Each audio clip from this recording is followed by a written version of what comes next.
On today's show, the LA Clippers with a gutsy win in Utah. 3 in a row heading to the All-Star break. What did this tell us about the James Harden and Norman Powell backcourt? And how about the debut of Ben Simmons? Going to be talking about it all on today's Locked On Takeout Utah Clippers.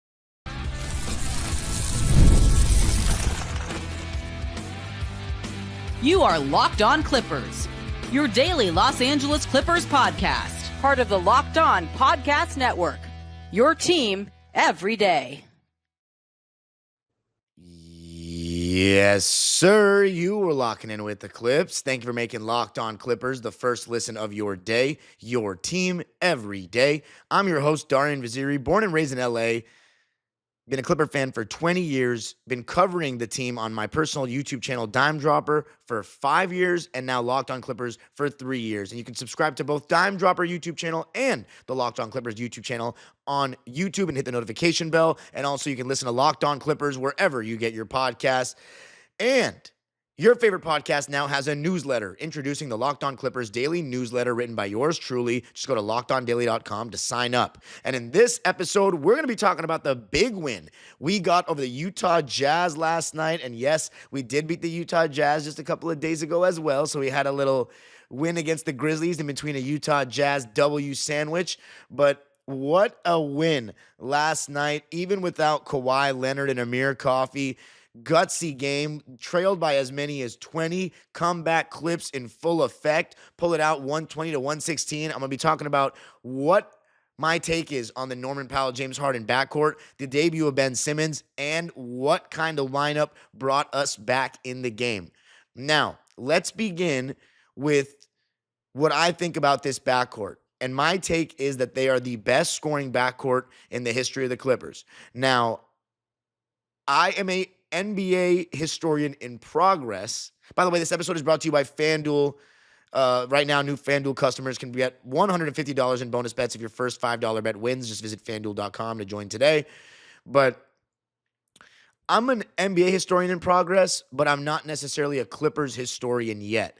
I know the last 20 years of Clipper history that I've been a fan of, like the back of my hand, but I don't know about the Mark Jackson, Ron Harper, Danny Manning teams as much. But I know this about everyone.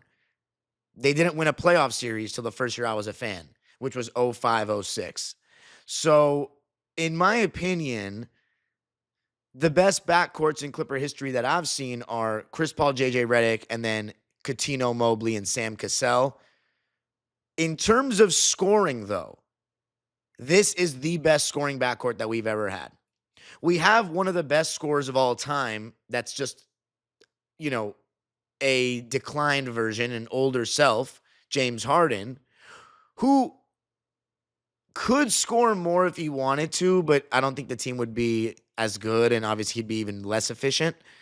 But this is still one of the best isolation players in the league. The advanced metrics show that as well. And then you've got our leading scorer in Norman Powell. So James Harden plus a guy averaging more than James Harden, that's definitely going to be the best backcourt in Clipper history, or at least scoring backcourt. So my take is that they're the best scoring backcourt in Clipper history, and they showed it again on Thursday night. Norman Powell with 41 points, only his second 40-plus point game of his career, and 32 points for James Harden. So combined 73 points between the two of them. They've got to be the greatest scoring backcourt in Clipper history. Now, what does it take to be the best backcourt in Clipper history? In my opinion, a series win. Because when you look at the Lob City, CP3, JJ Redick, they won two series in a row. Two first-round series in a row. So they had 2 series wins under their belt and 4 years of, really solid synergy. Mainly Chris Paul putting JJ Redick on a platter coming off screens.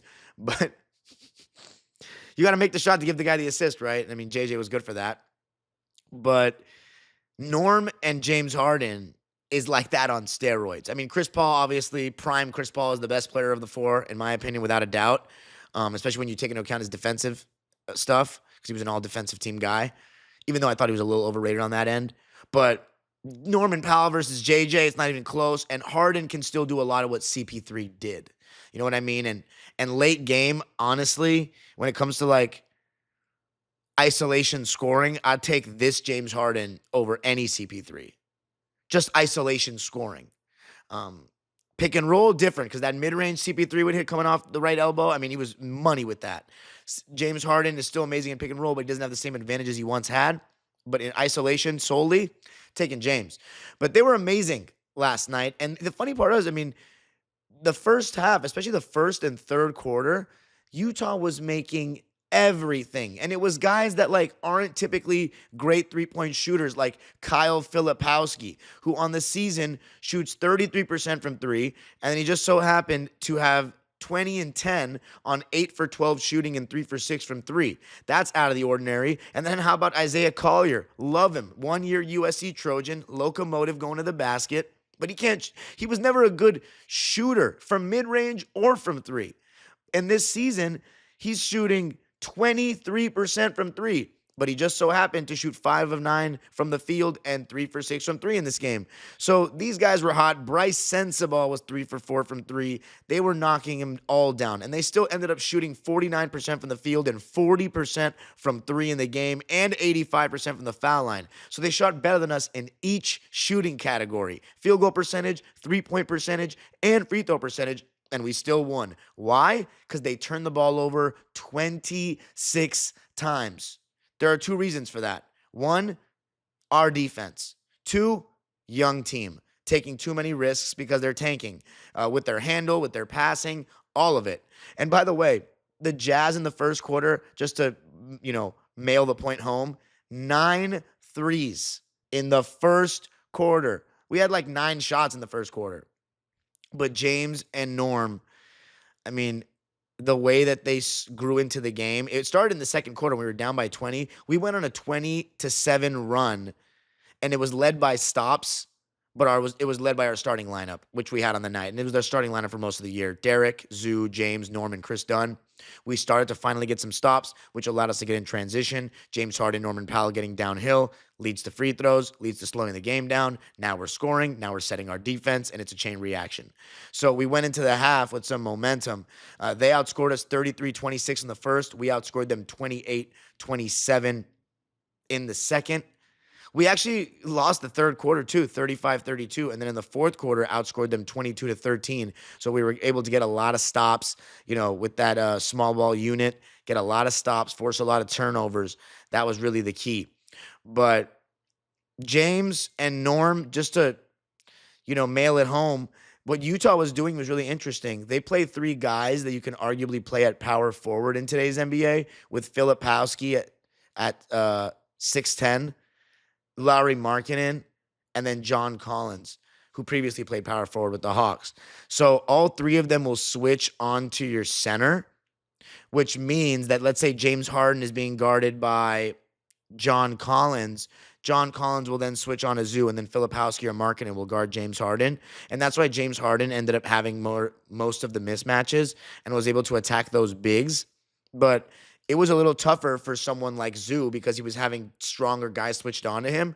But that being said, I think Zoo had a horrible game because he was just missing chippies. Just a bunch of shots that just rimmed out, like in and out. Mike Fratello, referred to that in commentary.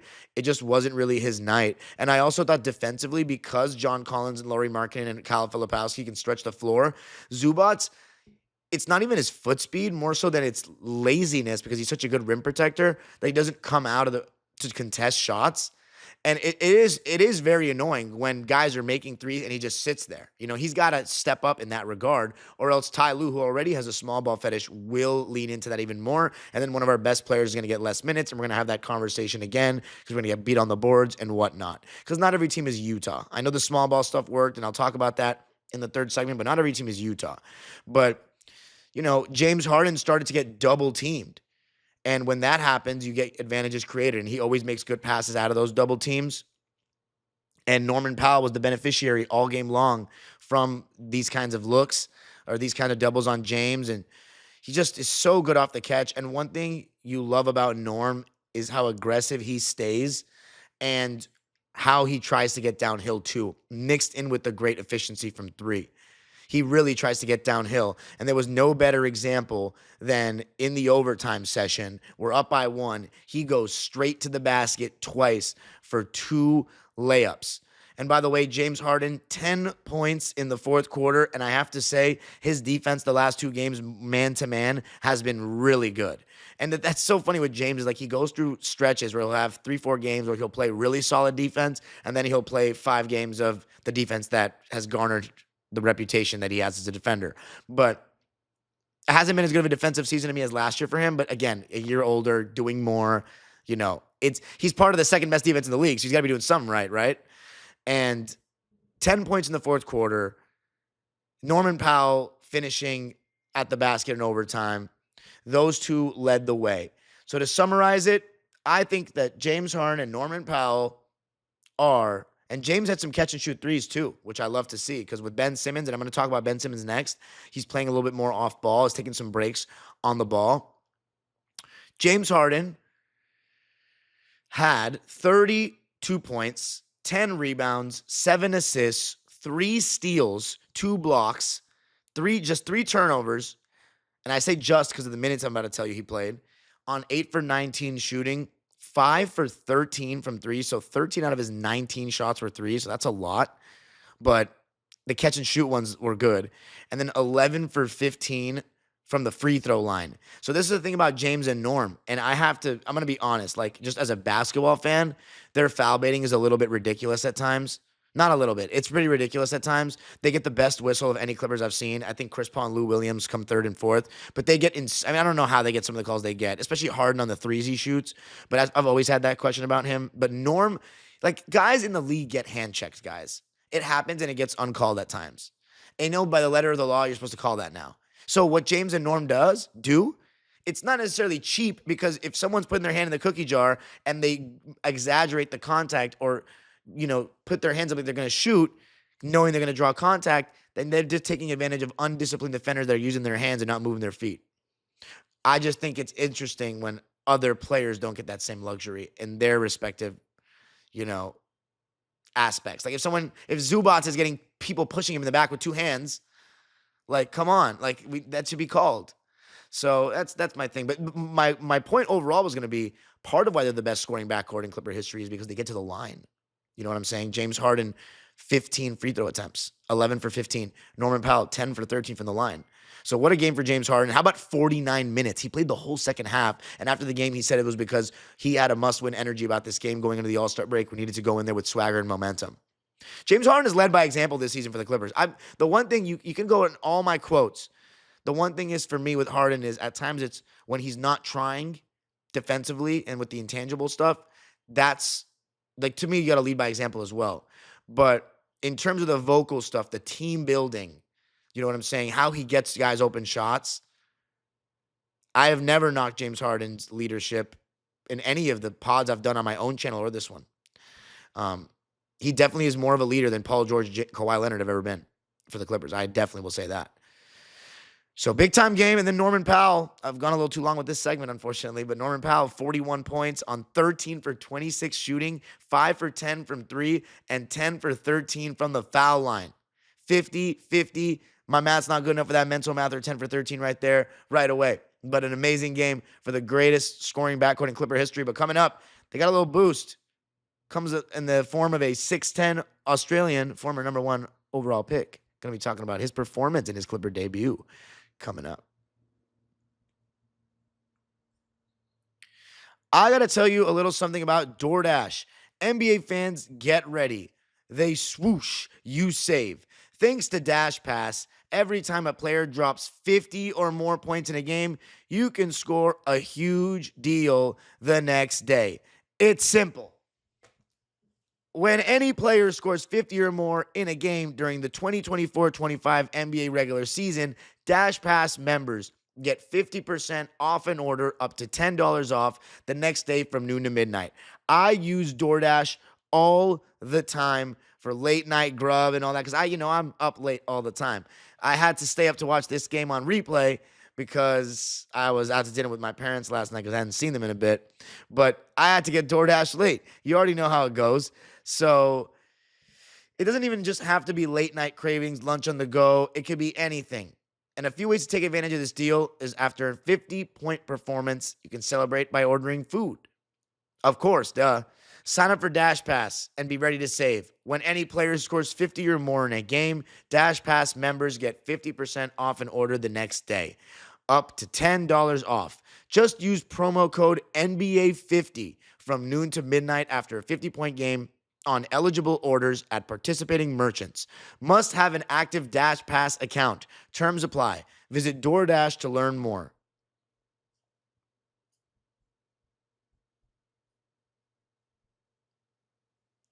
All right. So let's talk again about the Clipper win, 120 to 116 in overtime over the Utah Jazz. Our first overtime win of the season. And also, by the way, I didn't mention Ivica Zubac's stat line. He had 10 points and 8 rebounds, no assists, 2 steals and a block, 1 turnover on 4 for 12 shooting. 4 for 12, so not great, especially considering the shots that Zoo takes are usually around the rim. And he wasn't the only starter to shoot 33%. We actually had 2 other ones. Chris Dunn, 4 points on 2 for 6 shooting. Derrick Jones Jr., 8 points on 3 for 9 shooting. But Derrick was 1 for 2 from 3. But here's the thing about Chris. He did a lot of other things. 7 rebounds, 3 of them offensive, and they were noticeable. Nico Batum, by the way, with those back taps, he had 2 offensive rebounds. We had 13 offensive rebounds to their 9. So we'll take that. 6 from Zoo. But the Chris Dunn ones really stick out for me because, he's a smaller guy and he had 3 offensive rebounds. So 7 overall in the game, 6 assists, a lot of those coming on the short rolls or when James Harden was doubled, 3 steals, just 2 turnovers. And the Clippers only turned the ball over 12 times in an overtime game. I think that's pretty solid as well. Definitely part of the reason that we won. But Chris Dunn, he continues to help us win games. Just makes all the extra effort plays. But let's talk about Ben Simmons. That Philadelphia PA announcer, he used to have that. He has that echo. So he would always say, Ben Simmons, and he would echo. You know who's not getting that echo, though? I don't even know if he says his name. He probably hasn't even had that much practice saying his name, that PA announcer in Philly. Because they don't score like that. Oh, man. But Ben Simmons. In the beginning, you saw him play in small ball lineups, and then he played a little bit with Zoo. And I think that didn't look great, but mainly because of the way Zoo was playing, not because of the way Ben was playing. Man, it's so funny calling Ben Simmons like Ben by one name. Like he's on that first name basis now for us. But besides the surreal nature of seeing another guy with a big name in a Clipper jersey, he did a lot of great things. It was as good of a debut as you could have asked for. Taking charges, playing good defense, which you knew you were going to get from him. Playing good defense, taking charges, being a switchable body, fighting over screens, forcing moving screens, and then pushing the pace offensively, which we knew we were going to get. The one thing that I also knew we were going to get is his blatant staring at the hand, like just running to a guy knowing he's going to hand it off to him. And everyone knows, the defender knows he's going to do it. So those can get blown up and might lead to some offensive fouls on his part, like moving screens where he hands off the ball and turns his body to shield the guy he just passed it to. But other than that, I thought he was great. Like, it gives Harden the ability to rest a little bit and let someone else bring the ball up. But I will say in the beginning, it looked a little awkward having Harden off the ball because like one of the very first things that happened was classic moment. Ben Simmons drives, kicks to a wide open James Harden. He passes up the open 3. So I was like, oh my God, man. Like James Harden, like he needs to be better off the ball. But then I think he started easing into it, took some more of those catch and shoot threes because that's really James Harden's utility off the ball is those catch and shoot threes. Sometimes he'll come off the staggered screen, so 2 screens when James will curl from right to left, and he'll come off the dribble handoff from Zoo and get into that. But that's about all his utility off the ball. He's not a off-ball guy. He's just, usually an on-ball guy. But with Ben Simmons, it'll hopefully give him some rest. Now, the thing is, when Ben Simmons and Kawhi Leonard and Norman Powell, everybody's back, it'll be interesting to see the touch distribution because right now James Harden is 6th in the NBA in time of possession with the ball in his hands in the league. And that's mainly because we've had Kawhi out for so long. But Ben Simmons, I loved when, he was able to get the ball when Harden was getting doubled. I love the screen and roll stuff with Ben as the screener. Even there was one time he created a wide open layup for I forget who on the pick and roll with him as the ball handler, Ben Simmons. So we went small and we were rewarded. I'm going to talk more in depth about why the small ball worked so well in this particular game, but you got exactly what you wanted from Ben. And he even one time drove to the basket himself, like looked aggressive, getting downhill, trying to score. And I was like, oh my God, if we can get that, he won't be an all-star again, but like we're going to be the organization that revives Ben's career. And we did it with Nico. We did it with Reggie. We weren't able to do it with John Wall. But Ben Simmons, the thing about Ben is he's not that much older than me. You know what I'm saying? Like this dude's still young. Like he still could, theoretically, his prime should be ahead of him. In the next year, like a couple of years, it should be beginning. But it's been a weird road for him. However, I was really happy with what he was doing, honestly. Pushing pace, playing defense, and being able to switch a lot. I mean, what else do you need? Oh, and one of my favorite plays was when Ben flashed to the middle because there was a defender on the Jazz. I think it was one of the big white guys, Filipowski or Lauri Markkanen, was guarding two at once.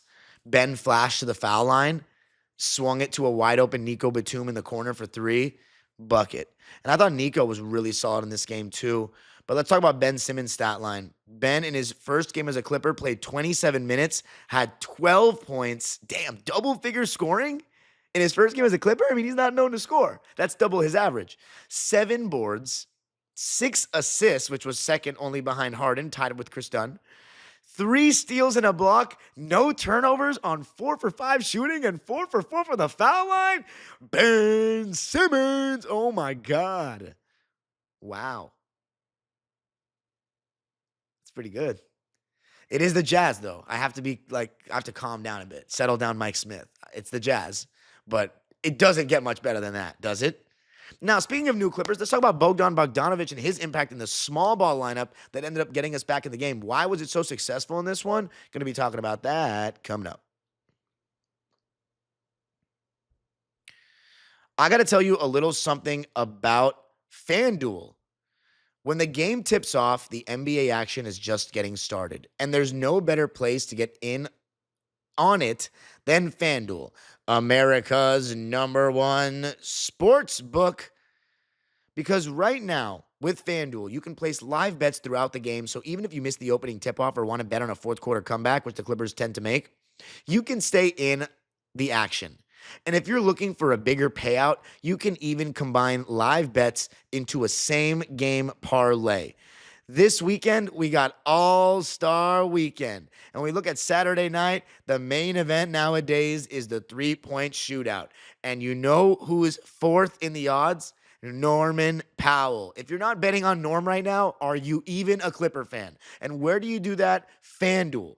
Because right now, new FanDuel customers can get $150 in bonus bets if your first $5 bet wins. Just visit FanDuel.com to join today. That's FanDuel.com for your shot at $150 in bonus bets. Make every moment more with FanDuel, the official sports betting partner of the NBA. All right.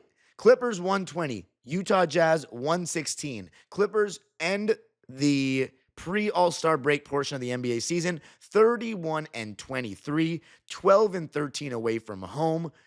They win this one after trailing by as many as 20 and outscore the Jazz 12-8 in the overtime session. 73 combined points by James Harden and Norman Powell. Norman Powell with an insanely efficient night with 50 from the field and 50 from three. And despite the 3 other starters besides those 2 shooting 33% between all 3 of them, the Clippers got double figures off the bench from Ben Simmons, but also some fantastic contributions from Nico Batum and Bogey. So without KPJ and without Terrence, we're a little bit thinner in terms of the rotation. I mean, we kind of consolidated, right? We replaced Terrence Mann and KPJ, and you can say Mo Bamba with Drew Eubanks, Ben Simmons, and Bogey. So, I mean, we didn't necessarily consolidate it, if we're being honest. We still have our starting 5, when healthy, of Norm, Kawhi, and Harden with Derek or Chris and Zoo. And then off the bench, either Chris or Derek, Ben Simmons, Bogey, Nico, and Amir. So he doesn't want to play a center. That's the whole thing. It's 2023 all over again, but we have better personnel for it. So when you look at it, that small ball lineup worked so well because I'm going to be honest with you, Zubac just was playing terribly. Like, he wasn't contesting shooters. And as I told you, they have three guys that are bigs that shoot the ball in that starting lineup with Filipowski, Lauri Markkanen, and John Collins. So if Zoo's not going to come out and contest, they're going to stretch us out. And they were making every shot. And then finally they cooled down. We were able to get back into things. But with our small ball lineup, it puts a lot of onus on guys to defend individually. Thought James Harden did a great job of that, as I mentioned earlier. Ben Simmons, you know what he's going to bring. Derek Jones and Chris Dunn, you know what they're going to bring. And then Nico. I mean, he's part of the reason we made those runs in 2021 with small ball lineups was Nico. So his length, his size, his ability to make the extra plays, to make the extra pass, shoot the ball. I mean, his versatility is invaluable. And then Bogey, I thought, even though he's not the best defender, and you've already seen times he's gotten blown by, bad closeouts. By the way, James Harden, I think, on one of the best parts of his defense, besides his hands and his post defense, if I had to go to a third category, closeouts are actually pretty fundamental. He doesn't get blown by easily, and he usually gets a hand up. So it's all effort with Harden in defense. You know, it's how much he wants to do it, because there's some stuff there. And if you guys remember, see, I'm not a James Harden fan like that, but I'm a real, James Harden knower. In OKC, he was guarding Kobe, and he was sitting in a stance. I remember that. That was different. But my point is, he has some tools there, and it helps with the small ball lineups, because the weak links that teams are going to target, Harden and Norm, every time when we go small. Bogey as well. And I thought Bogey did a really good job of guarding up. I mean, he's pretty strong for a smaller guard. I mean, he's not a smaller guard, for a guard. And he was bricking everything, though. I thought he took a couple of bad shots in the first stretch he played, in the first half. Contested three, weird, awkward runner. But for the most part, he took the right shots and just wasn't hitting them, but was able to still make plays, be a spacer, and still guard in that small ball lineup. So it was the small ball lineup that got us back in the game. Zoo came out. We really ran with it. And we were able to guard, and then we have the space, and James Harden can match up hunt, and James, he really starts with those advantages. So in my opinion, I'm going to go with Harden as my player of the game, because when I'm just boiling it down, and I've done that a lot this season, right? Even though people say, we know you don't like James, and I just don't like the style of play. Again, I've never met James. Norm, I love Norm. If I ask me who I like more, yes, I like Norman Powell more. I've liked him since UCLA. He's a UCLA guy. But by the way, just because we're a LA show or we do an LA team, the UCLA USC game, women's game last night had fireworks. Like people were talking about it. It was an event. So shout out to the ladies on both squads. But by the way, speaking of ladies at Clipper games, that was nice to see Kelsey Plum and De'Erica Hamby representing the Clippers, going to support the Clippers, being there the other night after Kelsey Plum's conference at the game. They got a really nice ovation, and the Sparks remind me of the Dodgers in a way, where it's kind of brings Clipper and Laker fans together in a sense. So that was dope. But I mentioned that to say that the small ball lineup was good. Bogdanovich, let's look at his stat line. Bogdanovich, 7 points, 1 rebound, 2 assists, 3 steals. Man, we got a lot of steals. Ben Simmons had 3, James Harden had 3, Bogey had 3, Chris Dunn had 3.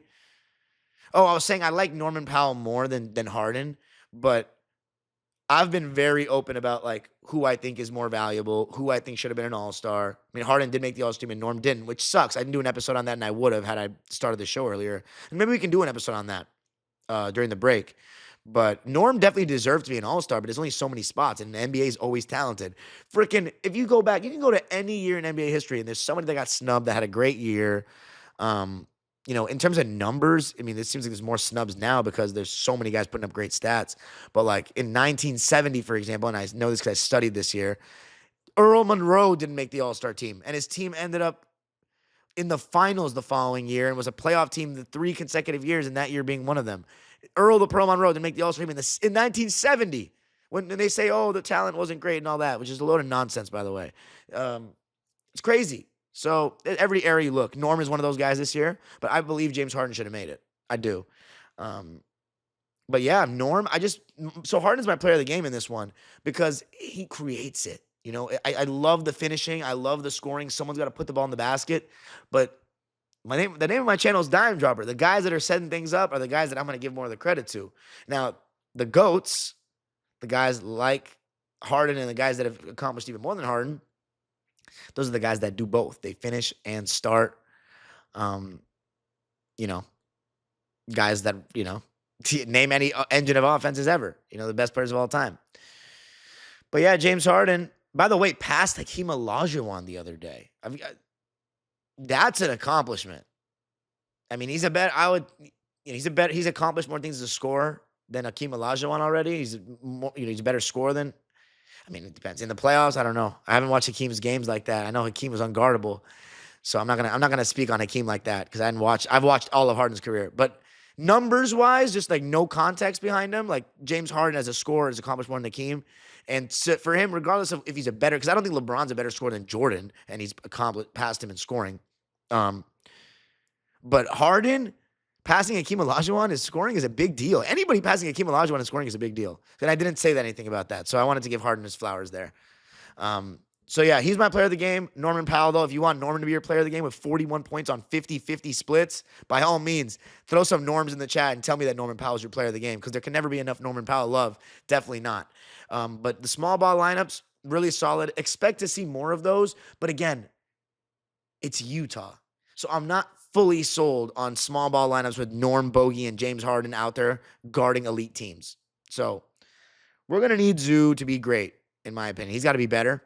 But I think the most positive takeaway of all going into the All-Star break is that not only are we 8 games above 500 and had a great season so far, had 3 guys with All-Star candidacy, Ben Simmons looked great.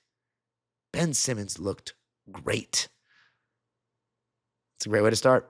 You can follow me on Twitter and Instagram at Dime Dropper Pod. Subscribe to my own YouTube channel, Dime Dropper, where a vlog of my experience at the game against Memphis is out. It was awesome. Had fans flying from Canada to see Norman Powell and talk to fans about the Ben Simmons trade, and it looks like some of their takes have aged pretty well. And of course, Locked On Clippers, free and available wherever you get your podcasts. Make sure you subscribe to the YouTube channel, get us to 7,000 subs, and keep subscribing away to both channels, hitting the notification bell, and of course, sign up for the Locked On Clippers daily newsletter at lockedondaily.com. I would say have a great All-Star break, but I'll be talking to you guys on Monday. So I'll talk to you guys soon. And we'll be talking about attendance for the Intuit Dome and many more things that I just wanted to get off my chest that, I guess I haven't been able to over the last month about the Clippers. The age-old proverb continues. Go Clippers.